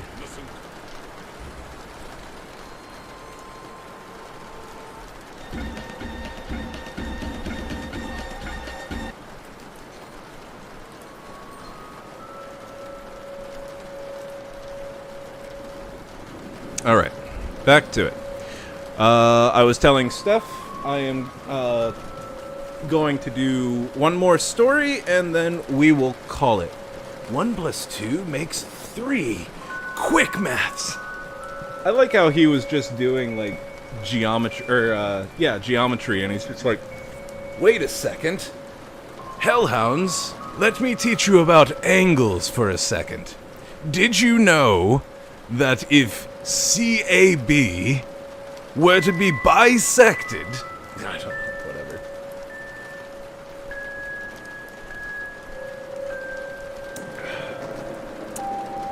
It's just such a funny, like, I'm trying to ground myself in reality, move. Like, that was clearly what he was doing. He was trying to ground himself in reality to be like, ghosts aren't fucking real.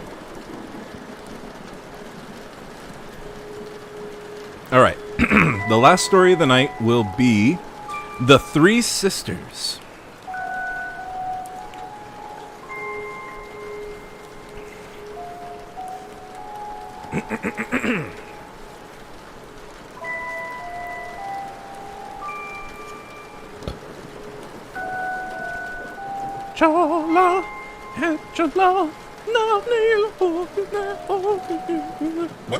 Excuse me. How are you enjoying the stream, by the way, Space? And Ryder, if you're there. Man, I don't like this playlist. I need less exciting, creepy music. Yeah, here we go. Relaxing horror game music and ambiance. Oh, that's much better. Of course I'm here. Did you have DBZ on the orange bricks? I have no idea what you're talking about.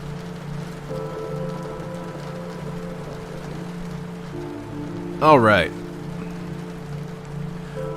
The Three Sisters by W.W. Jacobs. 30 years ago, on a wet autumn evening, the household of Mallett's Lodge was gathered round the deathbed of Ursula Mallow, the eldest of the three sisters who inhabited it.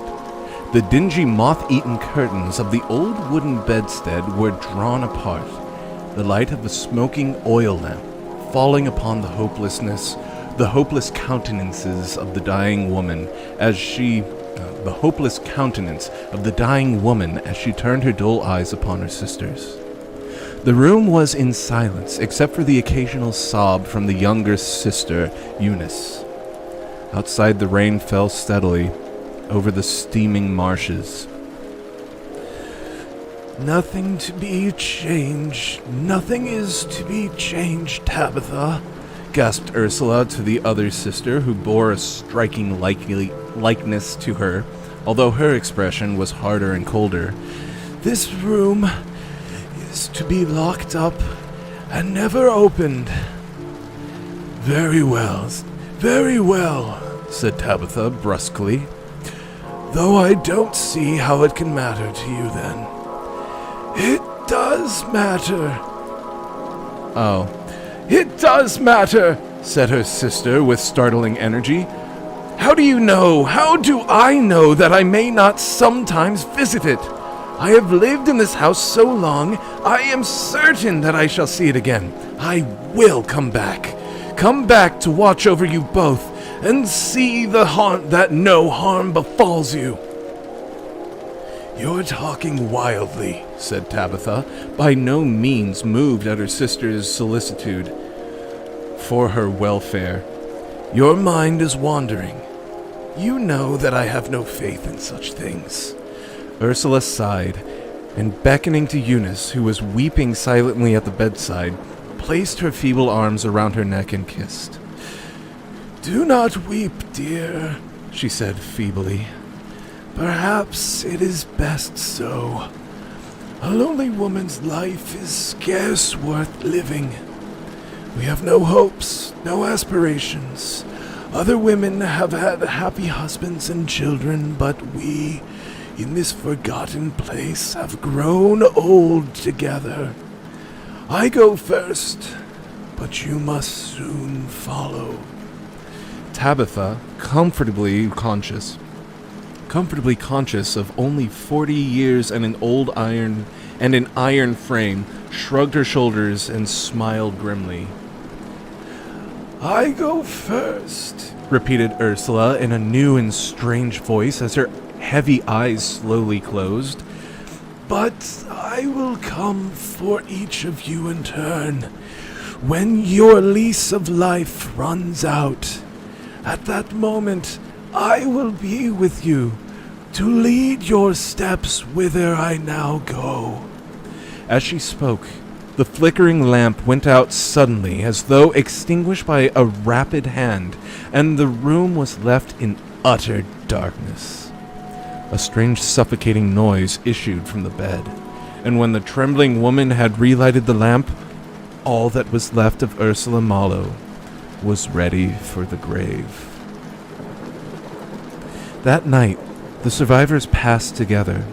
The dead woman had been a firm believer in the existence of that shadowy borderland which is said to form an unhallowed link between the living and the dead, and even the stolid Tabitha, slightly unnerved by the events of the night, was not free from certain apprehensions that she might have been right.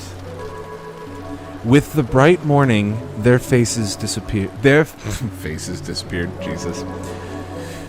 With the bright morning, their fears disappeared.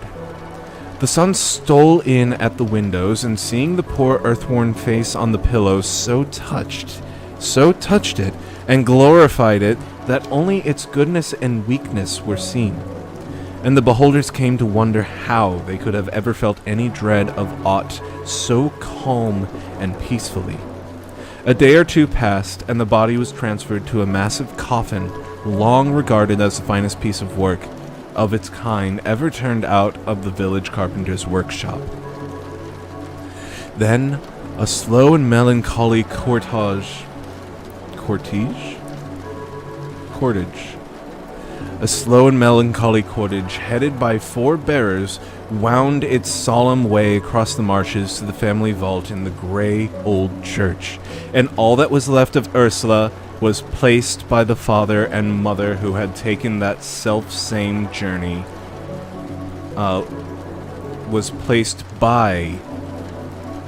That's a different connotation. I was thinking the father and mother placed her, but they placed her by the father and mother. Okay. Was placed by the father and mother who had taken the same self-journey some 30 years before. Seems to have given up. What do you mean it's given up? To Eunice, as they toiled slowly home the day seemed strange and Sabbath-like. The flat prospect of a marsh wilder and more forlorn than usual, the roar of the sea more depressing. Tabitha had no such fancies. The bulk of the dead woman's property had been left to Eunice, and her avaricious soul was sorely troubled, and her proper sisterly feelings of regret for the deceased sadly interfered with in consequence. Black screen, but deaf on. hard restart? I don't know. That's weird. I'm familiar with the blue screen of death, but not the black screen. Lit up black screen, was mid-editing, and my cursor stopped moving for a couple seconds, and then it went blank. I don't know. I'm not very familiar with Apple products.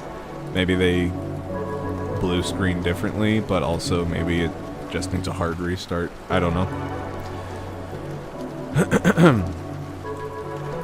What are you doing? What are you going to do with all that money, Eunice? She asked as they sat at their quiet tea. I shall leave it as it stands, said Eunice slowly. We have both got sufficient to live upon, and I shall devote the income from it to supporting some beds in a children's hospital. Easy solution, buy a PC. If Ursula had wished it to go to a hospital, said Tabitha in her deep tones, she would have left the money to it herself. I wonder you do not respect her wishes more. What else could I do with it, then? Inquired Eunice. Save it, said the other with gleaming eyes. Save it. Eunice shook her head. No, said she. It shall go to the sick children, but the principal I will not touch. And if I die before you, it shall become yours, and you can do what you like with it. Very well, said Tabitha, smothering her anger by a strong effort. I don't believe that was what Ursula meant you to do with it. And I don't believe she will rest quietly in the grave while you squander the money she stored so carefully. Didn't sleep, the storage shut down and turned back on. It gave a screen that the laptop had to restart due to a problem. I don't know. I would hate for you to not only need to replace your PC or your desktop, but also your laptop. Man. Anyways. What do you mean? Said Eunice with pale lips. You are trying to frighten me. I thought that you did not believe in such things. Tabitha made no answer, and to avoid the anxious, inquiring gaze of her sister, drew her chair to the fire, and folding her gaunt arms, composed herself for a nap. For some time, life went on quietly in the old house. The room of the dead woman, in accordance with her last desire, was kept firmly locked, its dirty windows forming a strange contrast to the prim cleanliness of the others. Tabitha, never very talkative, became more taciturn than ever, and stalked about the house and the neglected garden like an unquiet spirit, her brow roughened into the deep wrinkles suggestive of much thought. As the winter came, bringing with it the long, dark evenings, the old house became more lonely than ever, and an air of mystery and dread seemed to hang over it, and brood in its empty rooms and dark corridors.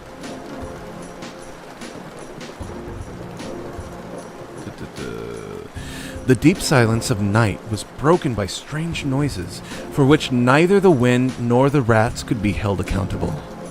Old Martha, seated in her distant kitchen, heard strange sounds upon the stairs, and once upon hurrying to them, fancied that she saw a dark figure squatting upon the landing, though a subsequent search with a candle and spectacles failed to discover anything. Eunice was disturbed by several vague incidents, and as she suffered from a complaint of the heart, rendered very ill by them. Even Tabitha admitted a strangeness about the house, but, confident in her piety and virtue, took no heed of it, her mind being fully employed in another direction. Since the death of her sister, all restraint upon her was removed, and she yielded herself upon entirely to the stern and hard rules enforced by avarice upon its devotees. Her housekeeping expenses were kept rigidly separate from those of Eunice, and her food limited to the coarsest dishes. While in the matter of clothes, the old servant was by far the better dressed. Seated alone in the bedroom, this uncouth, hard-featured creature reveled in her possessions, grudging even the expense of a candle end which enabled her to behold them. So completely did this passion change her that both Eunice and Martha became afraid of her, and lay awake in their beds night after night, trembling at the chinking of the coins at her unholy vigils. You ain't making that money by not buying me that book. You know what I'm saying? One day, Eunice ventured to remonstrate. "Why don't you bank your money, Tabitha?" she said. It is surely not safe to keep such large sums in such a lonely house." "Large sums?" repeated the exacerbated Tabitha. "Large sums? What nonsense is this? You know well that I have barely sufficient to keep me." "It's a great temptation to housebreakers," said her sister, not pressing the point. "I made sure last night that I heard somebody in the house." "Did you?" said Tabitha, grasping her arm, a horrible look on her face. "So did I. I thought they went to Ursula's room, and I got out of bed and went on the stairs to listen." "Well?" said Eunice faintly, fascinated by the look on her sister's face. "There was something there," said Tabitha slowly. "I'll swear it, for I stood on the landing by her door and listened, something scuffling on the floor around and around the room. At first I thought it was a cat, but when I went up this morning, the door was still locked, and the cat was in the kitchen." "Oh, let us leave this dreadful house," moaned Eunice. "What?" said her sister grimly. "Afraid of poor Ursula? Why should you be? Your own sister who nursed you when you were a babe, and who perhaps even now comes and watches over your slumbers." "Oh," said Eunice, pressing her hand to her side, "if I saw her, I should die. I should think that she had come for me, and she said she would. Oh, God have mercy on me, I am dying." She reeled as she spoke, and before Tabitha could save her, sank senseless to the floor. "Get some water," said Tabitha, as old Martha came hurrying up the stairs. "Eunice has fainted." The old woman, with a timid glance at her, retired, reappearing shortly afterwards with the water, with which she proceeded to restore her much-loved mistress to her senses. Tabitha, as soon as this was accomplished, stalked off to her room, leaving her sister and Martha sitting drearily enough in a small parlor, watching the fire and conversing in whispers. It was clear to the old servant that this state of things could not last much longer, and she repeatedly urged her mistress to leave a house so lonely and so mysterious. To her great delight, Eunice at length consented, despite the fierce opposition of her sister, and at the mere idea of leaving gained greatly in health and spirits. A small but comfortable house was hired in Moorville, and arrangements made for a speedy change. It was the last night in the old house, and all the wild spirits of the marshes and wind and the sea seemed to have joined forces for one supreme effort. When the wind dropped, as it did at brief intervals, the sea was heard moaning on the distant beach, strangely mingled with the desolate warning of the bell buoy as it rocked to the waves. Then the wind rose again, and the noise of the sea was lost in fierce gusts which, finding no obstacle on the morning open marshes, swept with their full fury upon the house by the creek. The strange voices of the air shrieked in its chimneys, windows rattled, doors slammed, and even the very curtains seemed to live and move. Eunice was in bed, awake. A small nightlight in the saucer of oil shed a sickly glare upon the worm-eaten old furniture, distorting the most innocent articles into ghastly shapes.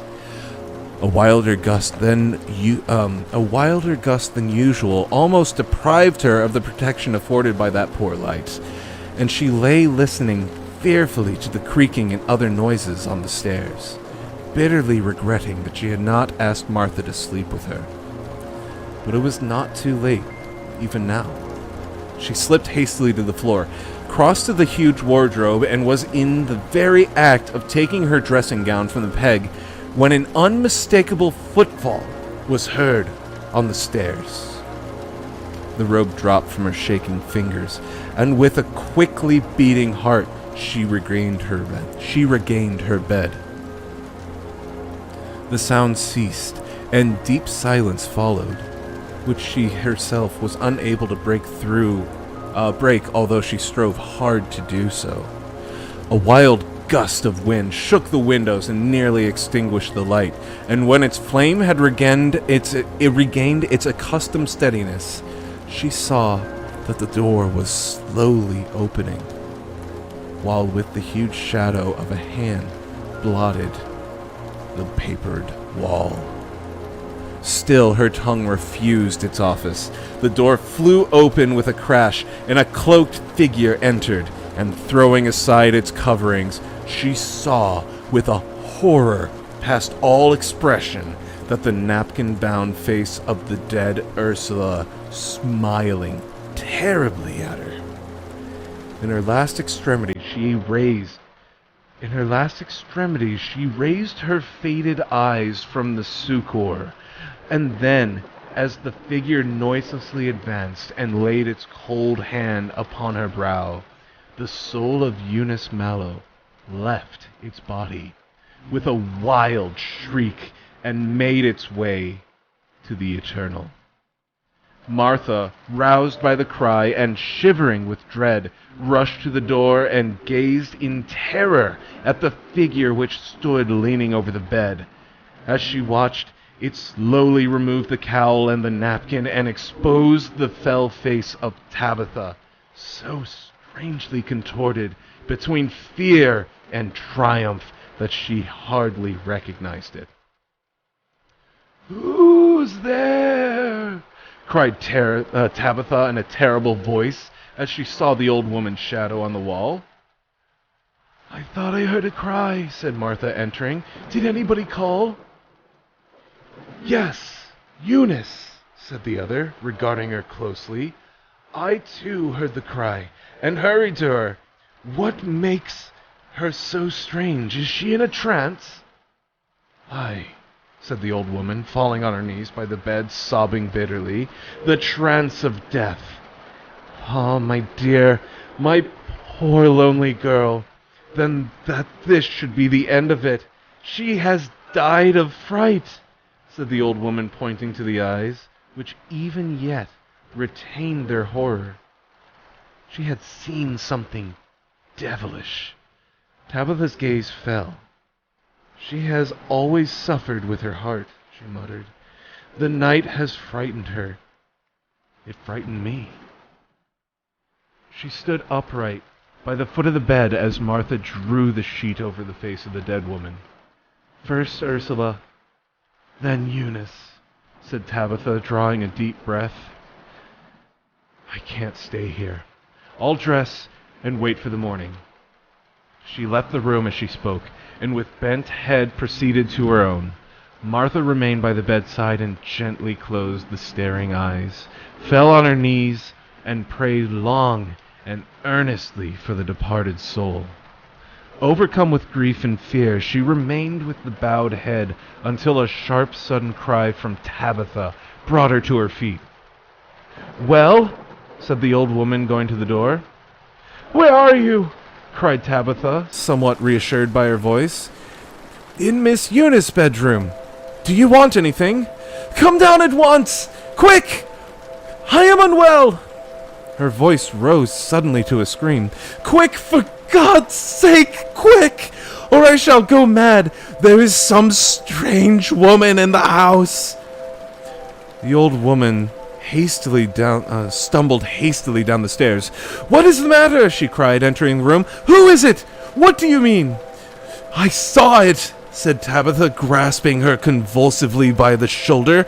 "I was coming to you when I saw the figure of a woman in front of me going up the stairs. Can it be Ursula come for the soul of Eunice, as she said she would?" "Or for yours," said Martha, the words coming from her in some odd fashion despite herself. Tabitha, with a ghastly look, fell cowering by her side, clutching tumultuously at her clothes. "Light the lamps!" she cried hysterically. "Light a fire! Make a noise! Oh, this dreadful darkness! Will it never be day?" Soon, said Martha, overcoming her repugnance and trying to pacify her. "When the day comes, you will laugh at these fears." "I murdered her," screamed the miserable woman. "I killed her with fright. Why did she not give me the money? 'Twas no use to her. Ugh! Look there!" Martha was with a horrible fear, followed her glance to the door, but saw nothing. "It's Ursula," said Tabitha from between her teeth. "Keep her off! Keep her off!" The old woman, who by some unknown sense seemed to feel the presence of a third person in the room, moved a step forward and stood before her. As she did, so Tabitha waved her arms as though to free herself from the touch of a detaining hand, half rose to her feet, and without a word, fell dead before her. At this, the old woman's courage forsook her, and with a great cry, she rushed from the room, eager to escape from this house of death and mystery. The bolts of the great door were stiff with age, and a strange voice seemed to ring in her ears as she strove wildly to unfasten them. Her brain whirled. She thought that the dead in their distant rooms called to her, and that a devil stood on the step outside, laughing and holding the door against her. Then, with a supreme effort, she flung it open, and heedless of her night clothes, passed into the bitter night. The path across the marshes was lost in the darkness, but she found it. The planks over the ditches, slippery and narrow, but she crossed them in safety, until at last, her feet bleeding and breathing, and her breath coming in great gasps, she entered the village and sank down, more dead than alive, on a cottage doorstep.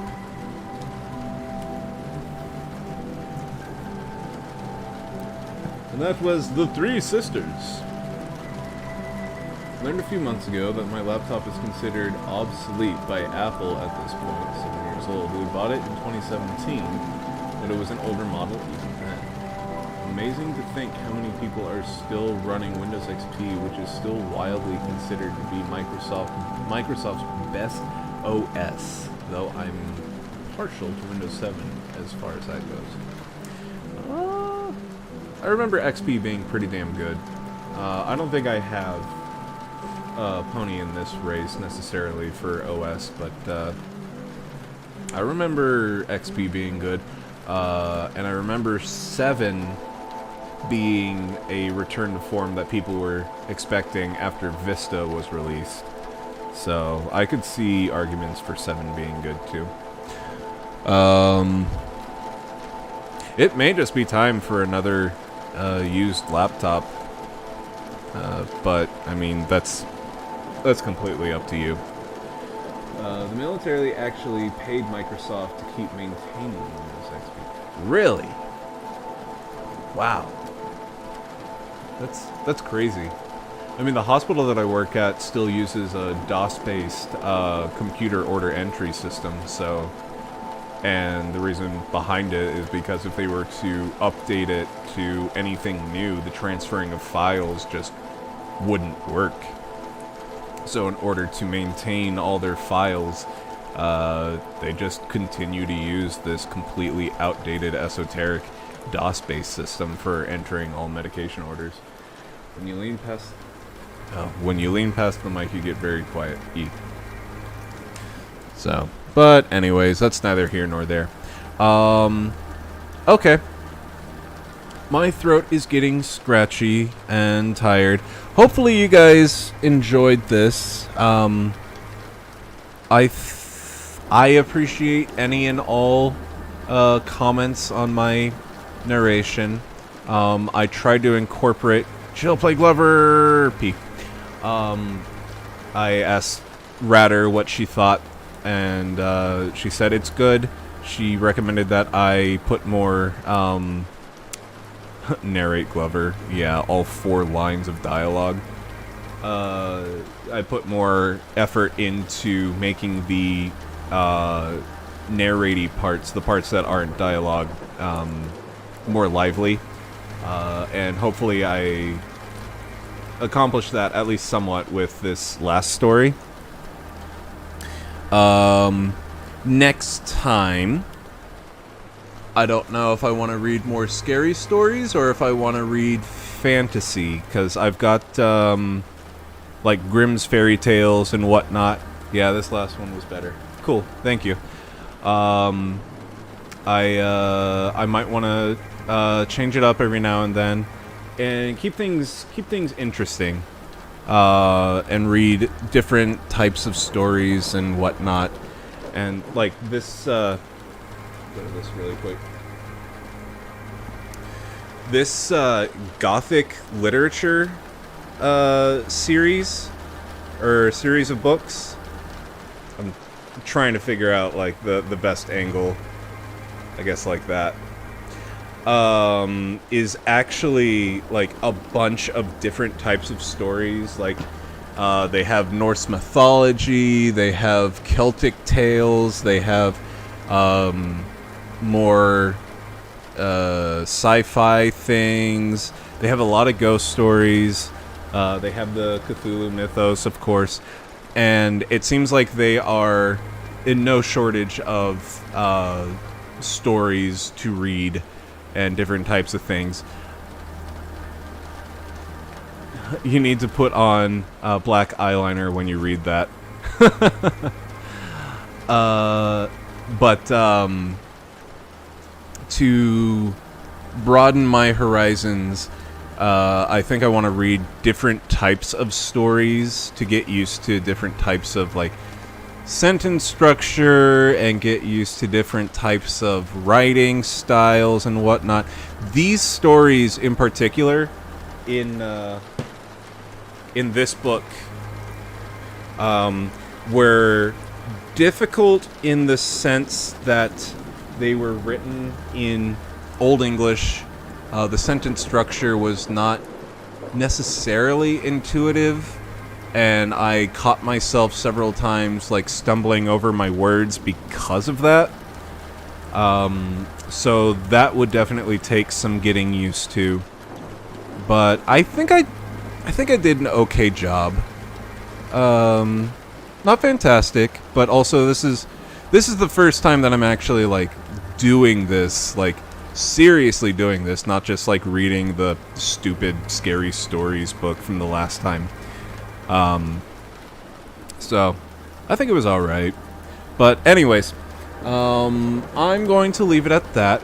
Thank you guys for stopping by, and anybody who watches this on the VOD, if you have any comments, please leave it in the comment section. I would appreciate it very much. I can't get better if people don't tell me what I could do better, or if they have suggestions or whatever. I am looking to do this as potentially, a part-time gig thing. Boo! Get off the stage! You stink! This guy's amazing! Part-time. It's a dream of mine to do voice acting for like video games and cartoons, but in all realness, in the reality of it, me finding jobs for like Audible, whatever, and reading people's books out loud or whatever as an audible kind of thing would probably be more steady work in the interim. So getting good at narration and reading books and whatnot out loud is probably the best idea in the short run, purely because I know that the voice acting world is very, very niche and small and hard to crack your way into. But I am going to keep at it, and I appreciate y'all coming with me on this. You and Ryder should do like an abridged series. Oh my god. Like the Dragon Ball abridged or Naruto abridged and all that. Vegeta, I sink all their battleships and their whales. This Pokemon's name is Chaozu. It used explosion. But anyways, I'm going to leave you all with that, and I will see you tomorrow for more Resident Evil 4 VR. Pretty good, Nappa. Vegeta, Vegeta, Vegeta, Vegeta, Ghost Nappa. Alright, so with that, I will see you tomorrow for Resident Evil 4. So, like we always say, night-night, and don't let the money-grubbing elderly sisters bite. I don't know. Night, y'all.